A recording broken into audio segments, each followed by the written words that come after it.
नमो बुद्धाय। आज मैं बताना चाहता हूँ कि क्या है गंगा दान प्रथा, नववधू प्रथा, शुद्धिकरण प्रथा, देवदासी प्रथा, चरक पूजा प्रथा किसने करवाई थी, कब रुकी है प्रथा। आज मैं इसी पर बात कर रहा हूँ।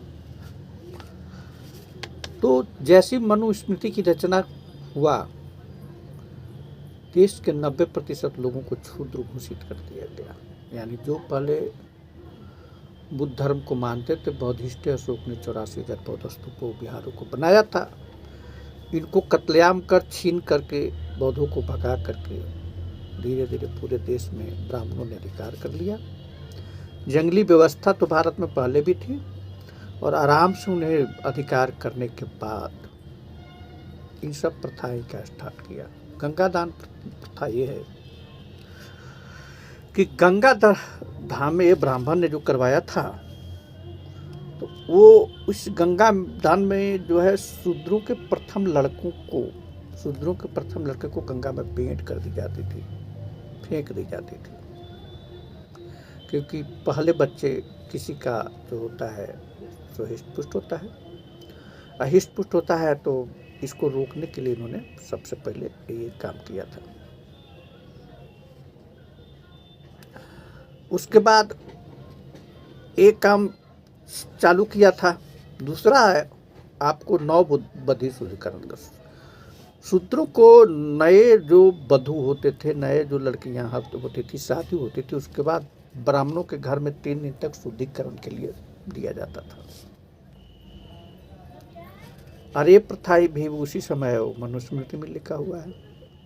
देवदासी प्रथा, शूद्रों की लड़कियों को मंदिरों में ब्राह्मणों की सेवा के लिए रखा जाता था, और जब वो यंग हो जाती थी, 12-15 साल की हो जाती थी, तो उनके साथ वो वही व्यवहार करते थे। उससे जब बच्चे पैदा हो जाता था तो उसको नाम हरिजन रखते थे, अपना नाम पर नहीं लेते थे। ये प्रमाण है। अगली है चरक पूजा। कोई पुलिया निर्माण 1857 में मकान बनने में शूद्रों के पहले लड़के को उसमें बलि देने की प्रथा थी। शूद्रों की लड़के को लेकर के शूद्रों के बच्चे को उस भवन में बलि दिया जाता था, और ये मान्यता डाल दिए थे जिससे जो भवन मजबूत होगा। तो जब अंग्रेज सरकार आई तो उन्होंने इन कुछ खास कुप्रथाओं को रोका। इसके अलावा सबसे पहले उन्होंने ब्राह्मणों को जज बनने पर रोक लगा दी, क्योंकि उनको पता हो गया कि ये ब्राह्मण जो है जो संस्कारी नहीं होते। ये सबसे ज़्यादा मनुस्मृति जब भी हो कहीं भी ब्राह्मणों को जज बनाया जाएगा तो मनुस्मृति के सिद्धांत पर काम करते हैं, और इससे है 90% जनता के 99% जनता के जो है बच्चे को जो है बहुत मुश्किल हो जाता है इनके जज बनने के बाद। तो इन्होंने ब्राह्मणों को जज नहीं बनने देते थे। और आज के डेट में जब देखा जाए तो ब्राह्मण ही सबसे ज़्यादा जज बने हुए हैं, तो निश्चित 90% लोगों का फिर वही हाल होगा जो होता था पहले। सरकारी सेवाओं में शूद्रों को कहीं प्रतिनिधित्व नहीं था। अंग्रेज जब आए तो उन्होंने सरकारी सेवाओं में जो है शूद्रों को प्रतिनिधित्व दिया, और उसके बाद जो है इनके जो है हक और अधिकार मिला, और ये जो सरकारी सेवा में भर्ती होने लगे। तथा ये गंगादान प्रथा 1835 में उन्होंने रोक लगा दी। शूद्रों के जो प्रथम लड़के गंगादान की था उस पर रोक लगा दिया, और 1819 ईस्वी में नववधू शुद्धिकरण प्रथा पर भी रोक लगा दी। ऐसे तो बहुत से आए, मुगल आए और बहुत से लोग आए। भारत में तो लगातार आक्रमण का दौरा, हून आए, कुषाण आए, शक आए, लेकिन इन लोगों ने कोई अधिकार नहीं किया। लेकिन जैसे ही मतलब अंग्रेज आए, अंग्रेज ने यहाँ का सब व्यवस्था का अध्ययन किया और कई चीज़ों पर ध्यान दिया। संपत्ति रखने का अधिकार शूद्र को नहीं था। अंग्रेजों ने एक्ट 11 के तहत शूद्र को संपत्ति रखने का अधिकार दिया कि शूद्र भी संपत्ति रख सकता है। ये भी 1819 में हुआ था। देवदासी प्रथा मंदिर में शूद्रों की लड़की को दान सती प्रथा जो चलाया जाता था उस पर भी रोक लगाया इन्होंने। फिर सती प्रथा कांड 4 दिसंबर 1829 को एक्ट लगाकर सती प्रथा का भी अंत कर दिया।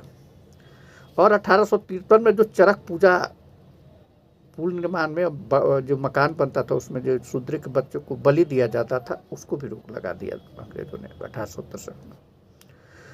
1835 ईस्वी में SC ST OBC या शूद्र जिसको कहते हैं उन्हें कुर्सी पर बैठने का अधिकार नहीं था, कभी भी बैठ नहीं सकते उनके सामने, उसका भी अधिकार दिया। अब शिक्षा के अधिकार, पढ़ने के अधिकार तो है ही नहीं है, जब शिक्षा नहीं है तो कुछ भी नहीं है। ऐसे स्थिति में अंग्रेजों ने शिक्षा का अधिकार का भी प्रावधान किया और लगातार शिक्षा के क्षेत्र में अमूल्य योगदान दिया। जिस शूद्रों को बच्चे को पढ़ने का अधिकार मिला, जिससे बाबा साहब अम्बेडकर, ज्योतिबा फूले और पेरियाई रामेश्वर रामी ये सब जो है पढ़े। अब ये सब कहिएगा कि तो इसके पहले क्या नहीं था, अशोक के भारत में तो था। ये सब अशोक के भारत मौर्य वंश के शासनकाल के बाद हुआ था। ये सब कहानियाँ, ये मनुस्मृति भी लिखी गई थी तो लास्ट 10वें वंशज सम्राट बृहस्पति के मारने के बाद ही सब कहानियाँ लिखी गई थी। तो और जो नालंदा तक्षशिला ऐसे विश्वविद्यालय तो बहुत दिन तक चले नालंदा, लेकिन तक्षशिला तो पहले ही ख़त्म कर दिया गया था। लेकिन ये सब कहानियाँ जो है नालंदा में भी शूद्रों को पढ़ने के लिए हक अधिकार जो है उतनी अच्छे से नहीं दिए जाते थे। जो भी बौद्ध विचार के तो विदेशी बौद्ध लोग पढ़ते थे, बट शूद्रों की बहुत दिक्कत होती थी। लेकिन धीरे धीरे जो है इसकी प्रथा को ख़त्म कर करके अंग्रेज़ों ने अधिकार दिया, शूद्रों को पढ़ने का अधिकार मिला था। ब्राह्मणी की कोई भी किताब में पढ़ेंगे शूद्रों को पढ़ने का कोई अधिकार नहीं है, वो साफ शब्द में लिखा हुआ है। तो इस तरह से जो है अशोक के समय में जो बड़े बड़े कॉलेज थे वहाँ पर कुछ पढ़ने के अधिकार था, लेकिन बाद में सब चीज़ ख़त्म हो गया। जो यूनिवर्सिटियाँ पहले बनी हुई थी वो भी ख़त्म हो गया। अंग्रेजों ने सारे चीज़ों की हक और अधिकार दिया, तब बाबा साहब अम्बेडकर पढ़े। और जब भारत की संविधान बना तो हमें पूर्ण रूप से अधिकार मिला, यहाँ तक कि आरक्षण भी मिल गई कि शूद्रों के बच्चों को पढ़ने के आरक्षण है। SC ST OBC के बच्चों के लिए विशेष प्रावधान है, एक्ट लगाकर मिला हुआ है। लेकिन जब से RSS आई है, राष्ट्रीय स्वयं जो आया है, हालांकि हमारे देश की गद्दी पर शूद्र नहीं बैठते नरेंद्र मोदी, हालांकि वो बनिया हैं, बनिया को शूद्र में रखा नहीं जाता है। तो तब तक जो है जो इस तरह की कहानियाँ नहीं बनती, बैठ करके सवारे ऐड करके सारे फिर संपत्ति के अधिकार को ख़त्म करने की कोशिश की जा रही है। पढ़ने लिखने के अधिकार इन बाबाओं द्वारा ख़त्म किया जा रहा है। बाबाओं के बातों पर लोग चल रहे हैं, और बाबा पता नहीं कि कितने दोगले किस्म के होते हैं, कितने घटिया किस्म के होते हैं कि इनके हक अधिकार खींचने की कोशिश करते हैं। लेकिन आज तक शुद्ध समाज इस बात को नहीं समझा कि हमें खुद पढ़ना है, हमें खुद बढ़ना है। और इसीलिए बुद्ध चेतना जागृति, बहुजन चेतना जागृति और बुद्ध चेतना जागृति हम लोग चला रहे हैं, ताकि सभी की पढ़ने के अधिकार भगवान बुद्ध ने भी दिया था और कहा था कि सब बड़ो मानव एक समान होता है। तो इन्हीं शब्दों के साथ मैं अपना अब वक्तव्य समाप्त करता हूँ। जगो भाई जगो, इन ब्राह्मणों के और बाबाओं के कहानी में नहीं जाओ, नहीं तो ये हल्दी और कहीं पियर रंग में भी कहेंगे कि ये भगवान है।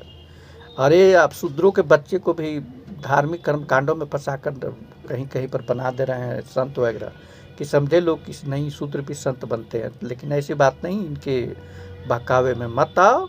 आप बुद्ध विचार अपनाओ, वैज्ञानिक विचार अपनाओ और पढ़ाई करो और आगे बढ़ो, तभी आप अंतरिक्ष में जाओगे और मंगल ग्रह पर जाएगा। दुनिया अब मंगल ग्रह पर चली गई है और भारत जो है बहुत पीछे है इसमें। जय भीम, नमो बुद्धाय। मेरे चैनल को ज़्यादा से ज़्यादा शेयर और सब्सक्राइब करें।